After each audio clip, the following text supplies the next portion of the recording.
Eu fico imaginando quando eu passo às vezes aqui, é a história de algumas manas que estão há 20, 30 anos aqui. Talvez nunca tiveram a oportunidade de sair disso. E a história delas é basicamente isso, porque foi só isso que foi permitido.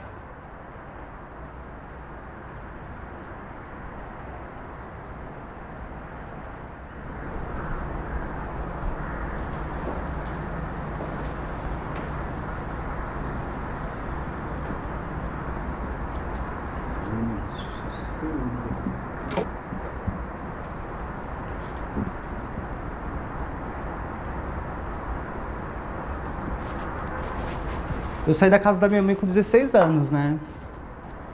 Porque eu queria me vestir de mulher, eu queria ser o que eu sou, né? E minha família ela não aceitava. E aí, eu só tinha 16 anos de idade, minha mãe não sabia lidar com aquilo, porque...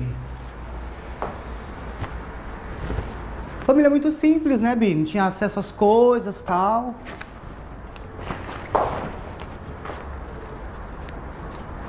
Aí eu acabei saindo numa terça-feira, 3 horas da tarde. Minha mãe pediu pra mim fazer o arroz. Eu fui, deixei o arroz, deixei a casa toda arrumada. E aí, já com os olhos lagrimejando, porque eu já tinha aquele plano na minha cabeça. E minha mãe tinha ido na lojinha de R$1 comprar algumas coisas pra casa. Utensílios assim de casa. E aí eu deixei a casa toda organizada, tranquei a porta e deixei a chave na janela. E aí eu não voltei mais. Naquele momento eu tive força, eu tirei força, na verdade, pela minha existência, assim, de ser o que eu sou.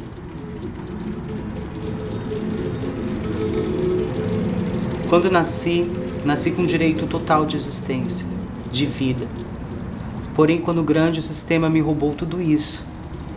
Me chamam de nóia, puta, vagabunda, sem futuro, traveco, filha da puta. Sabe o que eu acho engraçado? É que ninguém quer saber das dores e delícias de ser moradora de rua, ser travesti, de ser... Gente, dizem que travesti tem cheiro de sexo permanente entre as pernas. Falam que eu tenho cheiro de calcinha mal lavada. Mas afinal de contas, travesti só serve para fazer o povo gemer mesmo.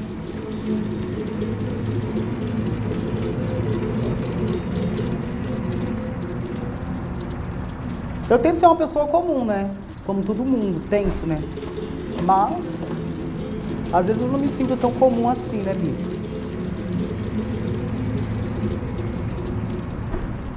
Eu tinha uma amiga, que inclusive é falecida, não sei se é falecida, me falaram que ela morreu.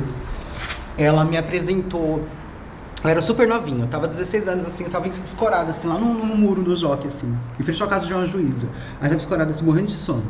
Aí a minha amiga falou assim pra mim, você é boba, você tá com sono, eu vou te dar um negócio que você vai acordar. E eu, querendo ou não, né, eu sempre era pobrezinha assim, mas eu sempre tive família, sempre... E aí ela me apresentou a cocaína. A rua traz isso porque é os clientes que traz pra gente, tem muito cliente que paga pra gente usar com eles, que não paga pra comer, a gente paga só para ser psicóloga, só para ser ouvinte dele, usar com eles. E é isso, e é isso que eu fazia. Muitas das vezes eu não fazia nenhum programa. O programa que eu fazia era usar com eles e ouvir eles, as lamentações deles e falar, não, é isso mesmo, vamos, é isso, e vamos junto. E eu acabei falando assim, eu só vou usar só hoje. E desse hoje foi hoje, amanhã foi amanhã. É aqui. Quando eu fazia uso do crack, quando eu vivia jogada nas ruas. Como que era? Ai, era muito nojento, sabe? Porque você bebe só pra isso, entendeu? Você vende seu corpo só pra isso, você faz coisas inacreditáveis só pra isso, só pra ganhar dinheiro, qualquer dinheiro, você se vende até por 10, 20 reais quando você tá na noia do crack. É muito fora, muito lixo. Pra mim, eu acho, agora, eu me olho pro passado, eu vejo assim, é muito lixo. Eles me colocaram numa clínica de reabilitação, né? Só que essa clínica era uma clínica evangélica, né? Era um retiro evangélico. E aí eles, com 25 anos de idade, eu destransicionei. Eles rasparam minha cabeça na zero, né? Fizeram um risquinho assim ainda na minha cabeça. Aquilo nos primeiros 3 dias me deu 40 graus de febre, né? E aí eles falaram, é por causa da abstinência. Não, mas não era também abstinência. Quando eu saí da clínica, eu não suportei ficar em casa, com aquelas roupas masculinas e daquela forma e na igreja eu não me encontrava, eu não me identificava, não era eu. De uma certa forma eu falava, gente, eu vou estar vivendo uma mentira. E nesse mesmo período que eu destransicionei, que eu fui tentar ser este homem ou essa pessoa que talvez minha família tanto desejasse, que talvez ser esse exemplo, foi aonde que realmente eu me encontrei assim. Sou transexual mesmo, assim, sou uma mulher.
Aí eu conheci uma trans em Boracéia, esse lugar que eu morei a primeira vez.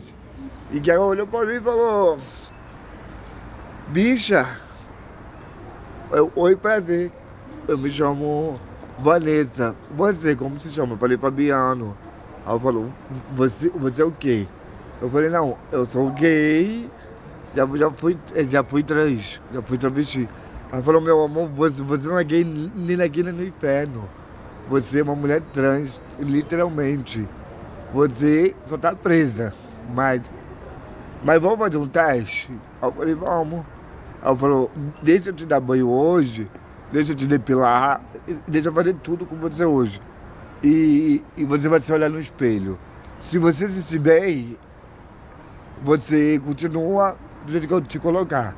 Mas se você não se sentir bem, você volta como você está. Eu falei, tá bom. Aí eu fiz tudo que ela queria. Aí botei uma saia, um top. E olhei no espelho, saí, olhei no espelho e falei, puta que pariu, me achei de volta. Aí comecei a chorar. Aí ela falou, você tá chorando de quê? De raiva ou de alegria? Eu falei, tô chorando de alegria, eu consegui recuperar quem eu sou. Eu sou essa pessoa. Aquela pessoa que você viu, eu tava presa. E o Fabiano, quem é Fabiano? Eu não sei quem é. Pesa muito de você ver que alguns ambientes são selecionados para alguns tipos de pessoas e outros não. Isso ainda é muito comum. Isso é muito comum nos locais que você vai, nos museus, eu falo sempre isso, que os parques e museus e os outros locais são locais que a gente tem que estar... Eu me sinto sempre que a gente está invadindo um local que pertence a gente. Porque sempre que você vai, você é o centro da atenção de uma forma não tão positiva, assim. É um espanto para as pessoas que você exista ali naquele lugar ou que você esteja apreciando aquele lugar, porque não é um lugar que foi dado para você. Então imagina uma travesti apreciar um museu de arte moderna. Eu morava numa rua que era de suma maioria de lojas evangélicas e assim, eu ouvia constantemente algumas piadas quando eu ia pro trabalho, no começo da transição. E era tão comum e era tão rotineiro que em determinado momento eu achava que era coisa da minha cabeça. O ex-parceiro, o André, me salvou por uma coincidência assim, do destino. Ele tinha deixado o documento dele em casa, ele saiu, eu tomei um coquetel de medicações e ele voltou pra pegar o documento. E quando ele voltou, eu tava jogada no chão, foi quando ele conseguiu me salvar.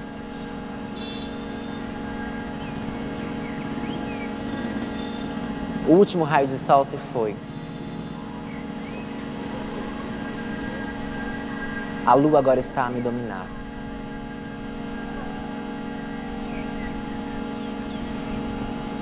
Coloquei meu vestido tubinho, a calcinha e acendei a neca.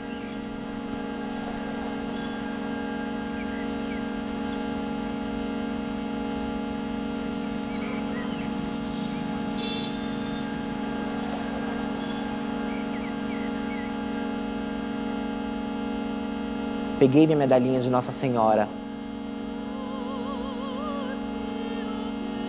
A única lembrança que ainda guardo de casa. Desde criança, quando saí. Porque eu sou filha da lua, protegida pelas trevas. Que luta, batalha, conquista. Mas durante o dia ela é perseguida. Um abandono familiar, social, um abandono amoroso. Que a travesti sabe como é. A mulher morcego.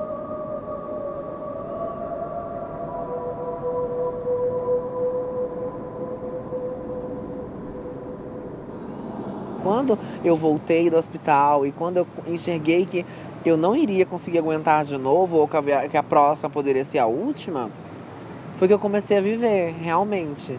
E comecei a apertar o botão do foda-se e comecei a lutar por um mundo diferente. Porque eu me vi dentro da causa de verdade. E que eu vi que eu não era louca, mas que o sistema estava tentando me fazer de louca. A arte me abriu, assim, uma leque de possibilidades de ver o mundo, de falar com esse mundo e de dizer quem eu sou ao mesmo tempo. E é muito libertador quando você consegue colocar os seus gritos pra fora. Às vezes eu tô super triste e eu começo a escrever. Às vezes eu tô muito feliz e então quero escrever uma história feliz, então eu já escrevi sobre as minhas tentativas de suicídio, eu já escrevi sobre amores perdidos, eu já escrevi sobre fantasias. Ou às vezes eu tô passando por algum lugar e eu vejo alguém que me lembra alguma coisa. E aí me dá vontade de escrever essa história. E aí eu começo a escrever. Quando eu era criança, minha avó dizia uma frase que eu achava tão engraçada. Ela tinha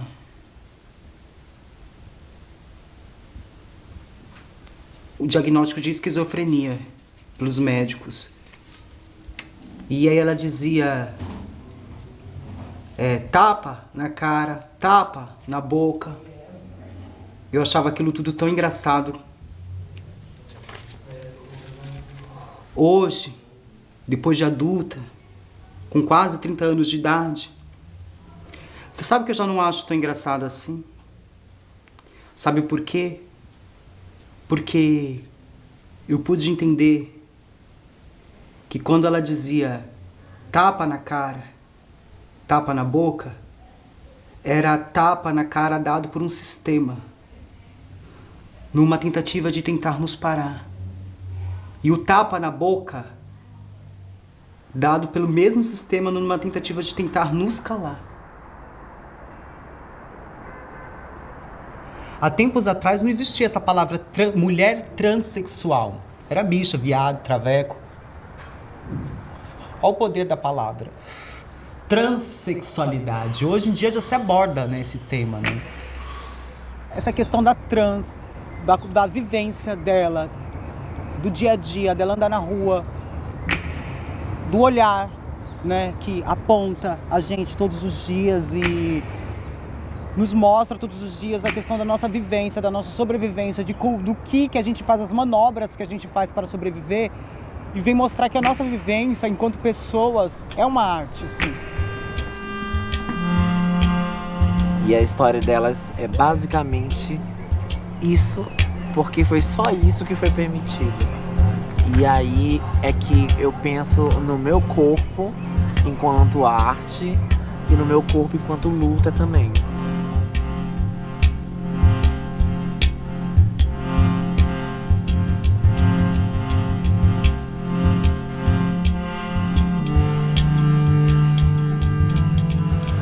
Existem muitas coisas assim que eu queria entender e que eu acho muito engraçado. É que quando as pessoas veem nós transexuais na rua, ou morando na rua, ou trabalhando numa rua, ou se movimentando numa rua, xingam. Xinga a gente de puta, travesti, traveco, fila da puta, você vai morrer. Sabe o que eu acho mais engraçado ainda? É que ninguém me pergunta como eu fui parar na rua, se eu gosto de morar na rua, como que é morar na rua. Por que você não me pergunta se eu tenho pai, se eu tenho mãe, se eu sei o que é ter pai, se eu sei o que é ter mãe?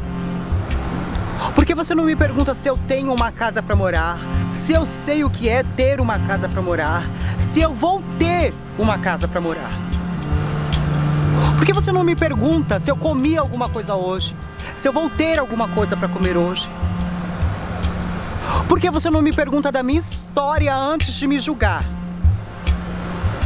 Melhor dizendo, por que você não me pergunta o meu nome?